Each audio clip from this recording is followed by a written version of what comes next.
Hello, everyone. Welcome back to Titan English. I'm Lisa, and I am so happy you are here with me today. First of all, Happy Lunar New Year. I hope you had a wonderful time with your family and friends. And how about me? I ate so much good food and I spent time with people I love. It was truly a beautiful holiday, and I hope yours was just as special. And now the new year is here, and I want to start it with something exciting, something that will keep you on the edge of your seat. Today's story is a mystery, a real mystery, with secrets, clues, and a surprise at the end that you will not see coming. It is called The Painter. Before we begin, if you enjoyed today's episode, please subscribe to Titan English. Give this video a like and share it with a friend who is learning English. It means so much to us. Okay, are you ready? Let's go. In a small, quiet town, there was an old art museum. It was not a big museum and not a famous one, but it had one very special painting. The painting was called The Blue Garden. It showed a woman sitting alone in a garden surrounded by blue flowers. Nobody knew who painted it, and nobody knew who the woman was, but everyone in town loved it. Then one Monday morning, the museum opened its doors, and the painting was gone. The wall was empty, and the frame was still there, but inside the frame, nothing, just a clean white wall. The museum director, a nervous man named Mr. Foster, called the police immediately. 2 officers arrived within 20 minutes. But there was a problem. There were no broken windows, no broken doors, and no signs of anyone entering the museum by force. The security cameras showed nothing unusual, and the alarm system never went off. Someone took the painting, but nobody knew how, and nobody knew who. That afternoon, a young woman named Iris arrived at the museum. She was not a police officer, and she was not a detective. She was a graduate student studying art history. But she had a gift. She noticed small things that other people missed. The police allowed her to look around because they had no good leads and nothing to lose. Iris walked slowly through the museum. She looked at the empty frame, the floor, the ceiling, and the windows.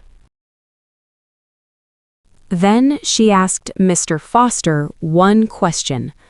Who has a key to this museum? Mr. Foster thought for a moment. Well, myself, the head security guard, Tom, and our cleaner, Mrs. Park. Those are the only 3. Iris nodded slowly. And were all 3 of you here yesterday, Sunday? I was not, Mr. Foster said. I was at home all day, but Tom was here for the morning shift, and Mrs. Park came in the afternoon to clean.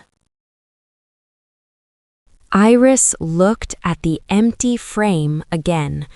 the painting disappeared between Sunday evening and Monday morning," she said quietly. "So it happened after Mrs. Park left and before the museum opened today." She walked to the main door and looked at the lock carefully. Then she walked to the back door and looked at that lock too. She stopped. There was something small on the floor near the back door, a tiny piece of blue paint, very small, about the size of a fingernail. Iris took a photo of it with her phone. Then she looked at the back door lock one more time. It was not broken, but it was scratched in a very specific way. The kind of scratch you see when someone uses a copied key, not a real one. She stood up and looked around the room. On a small table near the back door, there was a cup of tea, still there from the day before, cold now. Next to the cup was a small notebook, the cleaner's notebook, where Mrs. Park wrote her cleaning schedule every day. Iris opened it carefully. Monday, Tuesday, Wednesday, all completely normal. But on Sunday, at the bottom of the page, written in very small letters, were two words: "Forgive me." Iris closed the notebook slowly and looked at the cup of tea for a long moment. Then she called Mr. Foster back into the room. "I need to ask you something," she said, "and please be honest with me, because it is very important." Mr. Foster looked nervous. "Of course." "How long has Mrs. Park worked here?" Iris asked. "Oh, a long time," Mr. Foster said. "More than 20 years." "And in those 20 years, did she ever talk about the painting? About the blue garden?" Mr. Foster was quiet for a moment, and then something changed in his face. A memory came back. "Actually, yes, once, many years ago," he said slowly. "She told me she thought the woman in the painting looked like her mother. She would stop and look at it for a long time every time she cleaned that room." Iris was very still. Did she ever tell you anything else about her mother? Mr. Foster thought hard. "She said her mother was an artist, a local artist, but she died very young and all of her paintings were lost." The room was completely silent. Iris looked at the empty frame on the wall and then looked at Mr. Foster. "I think I know what happened," she said quietly, "and I don't think you are going to want to call it a crime." She went to find Mrs. Park. The old woman lived in a small house just 10 minutes from the museum. Iris knocked on the door and it opened slowly. Mrs. Park was a small woman with white hair and tired eyes, and when she saw Iris, she did not look surprised. She looked like someone who had been waiting. "Come in," she said quietly. Inside the house, on the kitchen table, was the painting, The Blue Garden.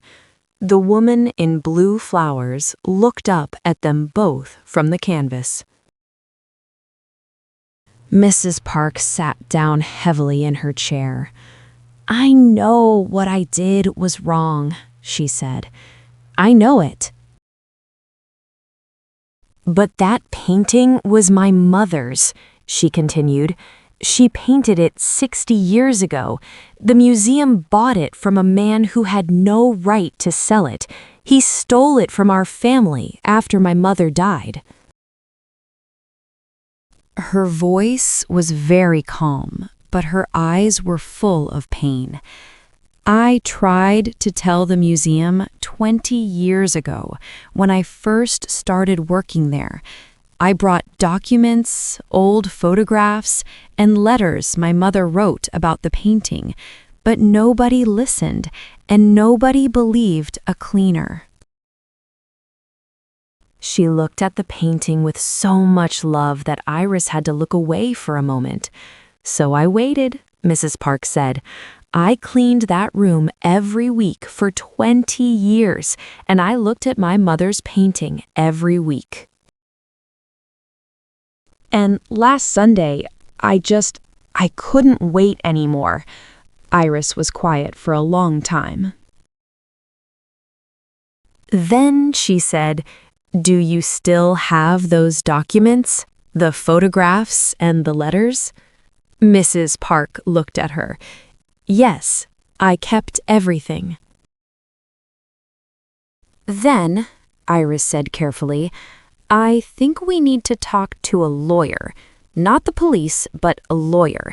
Because if those documents are real, and I believe they are, that painting was never the museum's to keep." Mrs. Park stared at her. "You believe me?"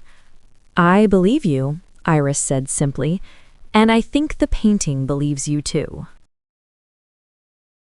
It took 4 months. 4 months of lawyers, documents, old photographs, and letters written in a faded hand 60 years ago, but in the end, the truth came out.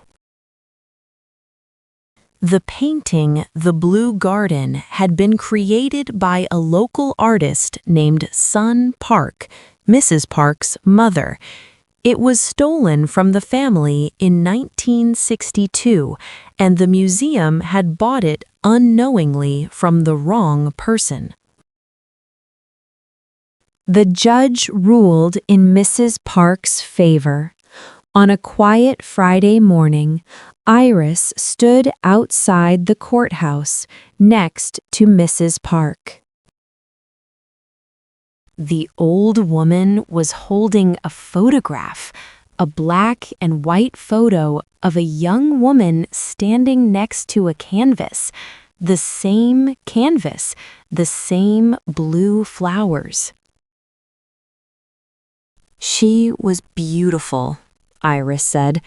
"She was," Mrs. Park agreed, "and she was a wonderful painter. She just never got the chance to be known." She looked at the photo for a long moment and then looked at Iris. "How did you know?" she asked. "How did you know it was me and not someone else?" Iris smiled. "The tea," she said. "There was a cup of cold tea near the back door. You made yourself a cup before you left because you were nervous, and you needed to calm down." "That told me you were not a thief," Iris continued. "A real thief doesn't stop to make tea." Mrs. Park laughed, a real laugh, warm and surprised. "That is the strangest clue I have ever heard," she said. "The strangest clues," Iris replied, "are usually the most honest ones." And that is The Painter, a story about a stolen painting, a patient woman, and a young detective who noticed what nobody else did. But here is the real question. Was it truly a crime? Mrs. Park took something, but she took something that always belonged to her family. Sometimes the law and the truth are two very different things. Think about that and let me know what you believe in the comments. Now let's look at some useful words from today's story. The first word is clue, a small piece of information that helps you solve a mystery. In our story, the cup of tea was the most important clue of all. The second word is documents, official papers that prove something is true. Mrs. Park had documents that proved the painting belonged to her mother. The third word is canvas, the surface that a painter uses to paint on. The blue garden was painted on a canvas 60 years ago. The fourth word is ruled. When a judge rules, they make an official decision. In our story, the judge ruled in Mrs. Park's favor, meaning the judge decided she was right. And the last phrase, my favorite from today, the strangest clues are usually the most honest ones. This means the small, unexpected details often tell us the most true and real things about a person. Thank you so much for listening to Titan English Podcast today. I hope you enjoyed the story, and I hope the ending surprised you a little. If you liked this episode, please give it a like, share it with a friend, and subscribe to Titan English for more stories. Leave me a comment. Did you guess who took the painting? I'll see you next time. Keep learning, keep growing, and always notice the small things. Bye everyone! Bài học đến đây đã kết thúc rồi. Đừng quên luyện tập bài học hàng ngày để kỹ năng tiếng Anh của bạn ngày một tiến bộ nhé. Chúng tôi hy vọng bạn thấy bài học hữu ích. Chúc các bạn học vui và một ngày tốt lành.